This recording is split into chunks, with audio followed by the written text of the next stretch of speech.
Assalamualaikum warahmatullahi wabarakatuh. Perkenalkan, nama saya Muhammad Ayu Abdulrazak Mansur, NIM B1B12105, jurusan Agroteknologi Universitas Al-Azhar. Apa persyaratan data karakteristik tanah, jaringan tanaman, dan pupuk yang dilaporkan melalui suatu laporan dari laboratorium? Ini persyaratannya yaitu data karakter tanah yang dilaporkan dari suatu kegiatan analisis di laboratorium di mana memiliki bias yang minimal.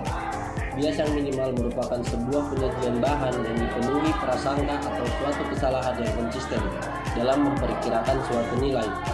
Bias laboratorium bersumber dari pertama, pengukuran dan preparasi sampel, dan yang kedua, penanganan data.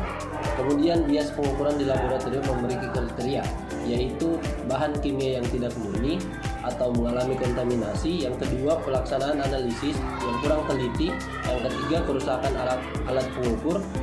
Yang keempat, kontaminasi dari peralatan gelas yang kurang bersih. Dan kemudian prosedur analisis yang tidak valid. Dan yang terakhir, kesalahan perhitungan.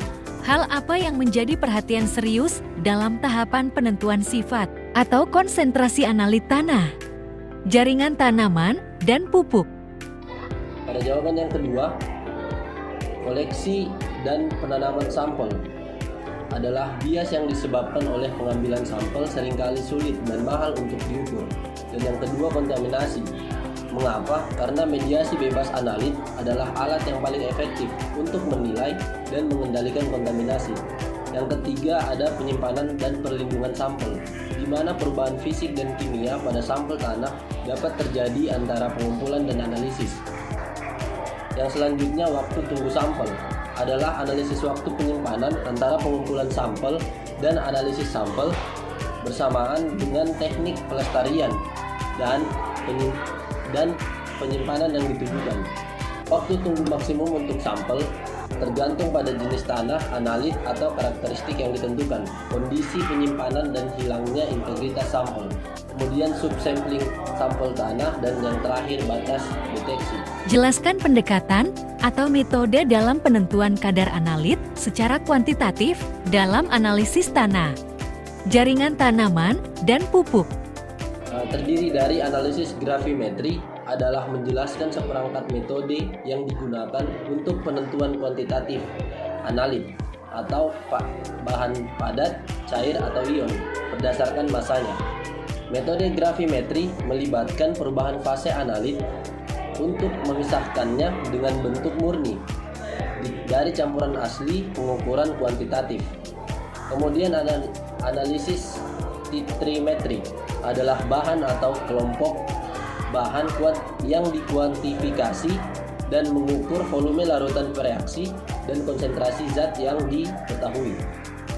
Kemudian analisis kolorimetri adalah metode untuk menentukan konsentrasi unsur kimia atau senyawa kimia dalam larutan dengan bantuan reagen warna analis. Ini berlaku untuk senyawa organik dan senyawa anorganik dan dapat digunakan atau tanpa tahap enzimatik.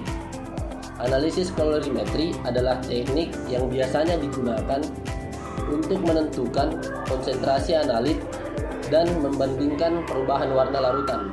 Dan spektrofometri adalah teknik standar untuk mengukur penyerapan cahaya atau jumlah bahan kimia dalam suatu larutan.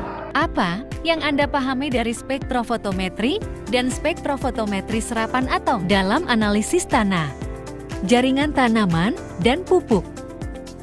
Sebagaimana kita ketahui, spektrofometri adalah teknik standar dan murah untuk mengukur penyerapan cahaya atau jumlah bahan kimia dalam suatu larutan. Spektrometri diukur dengan spektrofometri.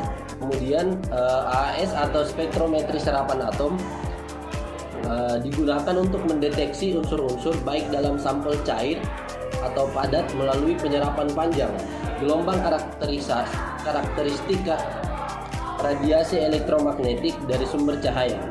Teknik ini memanfaatkan spektrum serapan atom sampel untuk menilai konsentrasi analit yang ada di dalamnya. Hal ini membutuhkan standar dengan kandungan analit yang diketahui untuk menetapkan hubungan antara absorbansi, terukur, dan konsentrasi analit.